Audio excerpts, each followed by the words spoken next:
राजा बलि एक दिन अपने गुरु शुक्राचार्य जी से पूछते हैं कि गुरुदेव, स्वर्ग पर विजय कैसे पाई जाए? देवताओं को मारा तो जा ही नहीं सकता क्योंकि उन्होंने अमृत को पिया है, अमृत का पान किया है, तो कैसे? इन्होंने कहा जीता जा सकता है ना, ब्राह्मण सेवा करो, गौ सेवा करो, संतों की सेवा करो, हवन यज्ञ इत्यादि करो, जीत प्राप्त होगी। इन्होंने बहुत दिन तक यह किया। एक दिन आशीर्वाद पाकर गुरुदेव का चढ़ाई कर दी स्वर्ग पर और स्वर्ग पर विजय प्राप्त कर ली। अब महाराज देवता फिर मारे मारे फिरते हैं और कहते हैं जब संतान को दुख होता है ना, तो संतान के दुख को देखकर उससे ज्यादा दुख मां को होता है।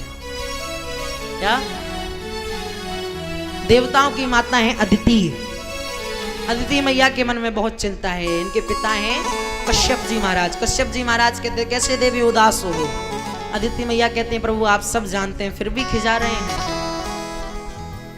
कश्यप जी ने कहा चलो एक व्रत बताता हूं, उसको करो, भगवान प्रकट होंगे। तो एक व्रत को बताया है। उस व्रत का नाम है पयो व्रत। वो 12 दिन रहा जाता है। शुक्ल पक्ष की द्वादशी फाल्गुन महीने में शुक्ल पक्ष की प्रतिपदा पहली तिथि से लेकर 12वीं द्वादशी तक रहा जाता है उस व्रत को। यहाँ महाराज उस व्रत को दूध पीकर ही रहना पड़ता है। जिस घर में संतान ना हो, पुत्र पुत्री जो कुछ ना हो, अगर इस व्रत को वो करते हैं तो भगवान की कृपा से संतान योग बनता है।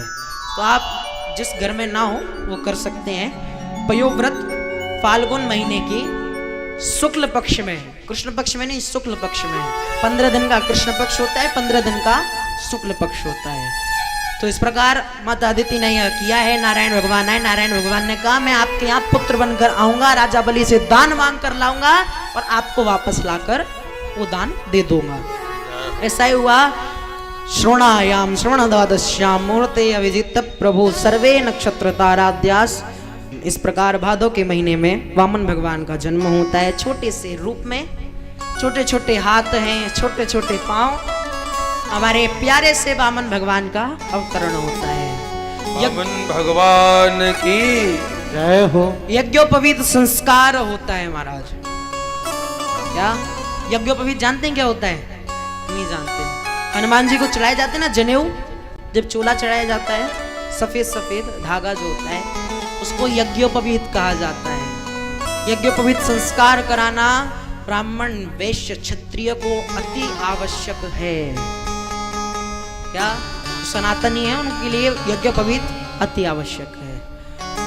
महाराज यज्ञोपवीत हुआ। वो छोटे से वामन भगवान की गोख खुर जितनी चोटी रखी गई और कहते हैं एक व्यक्ति को अपने जीवन में 2 बार ना चाहते हुए भी भीख मांगनी पड़ती है। कब? एक तो जब यज्ञोपवीत होता है तब, और एक जब शादी होती है तब भिक्षा मांगनी पड़ती है। ये रिवाज है, रीति है। तो वामन भगवान भिक्षा मांगकर गुरु बृहस्पति को अर्पित करते हैं। बृहस्पति कहते हैं इतने से काम नहीं चलेगा, 3 लोक की संपत्ति लाकर मुझे दो, राजा बलि से जाओ लेकर आओ। गए हैं महाराज। कांधे पर झोली पड़ी है, हाथ में माला, एक कंधे पर छत्र है, पांव में खड़ाऊ है, जनेऊ पड़ा है और महाराज मस्तिष्क पर मोटा सा तिलक लगा है। छोटे से वामन भगवान, छोटे से वामन भगवान गए हैं और महाराज राजा बलि ने बड़े ही धूमधाम से स्वागत किया है। स्वागतम ते नमस्तुभ्यं ब्रह्मन् किं करवामते ब्रह्मर्षिणाम तप साक्षात मन्ये त्वार्य वपुरधरम।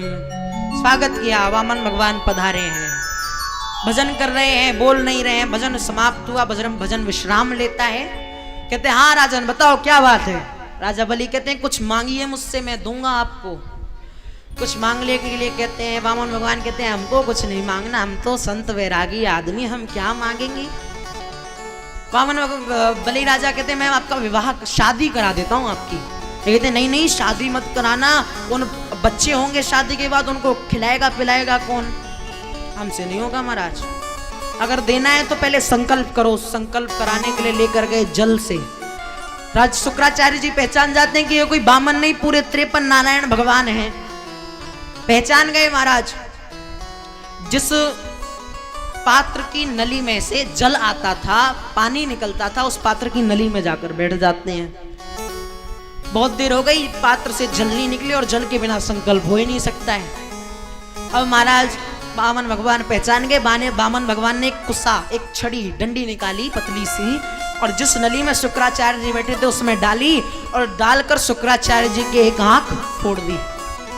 एक आंख फोड़ दी शुक्राचार्य जी की। शुक्राचार्य जी बाहर आए। शुक्राचार्य जी कहते हैं देने वाला दे रहा है, लेने वाला ले रहा है, और आंख मेरी फूट गई। फालतू नहीं, कोई मतलब नहीं। संकल्प हुआ। संकल्प के बाद बामन भगवान कहते हैं राजा बलि मुझे 3 पग की भूमि दे दो। राजा बलि कहते हैं नाप लीजिए। बामन भगवान ने अपना विराट स्वरूप बनाया है, और विराट स्वरूप बनाकर महाराज यहाँ 2 पग में, एक में ब्रह्मलोक, एक में काललोक, और इस प्रकार 2 लोगों को नापा है। 3 लोग की संपत्ति ली है। कहते तीसरा कदम कहाँ रखूं? राजा बलि कहते हैं इस दानी के तो ऊपर तो रखो, दान तो नाप लिया, दानी तो रह गया। तो भगवान ने राजा बलि के ऊपर भी कृपा करी है। बोली बामन भगवान की जय हो।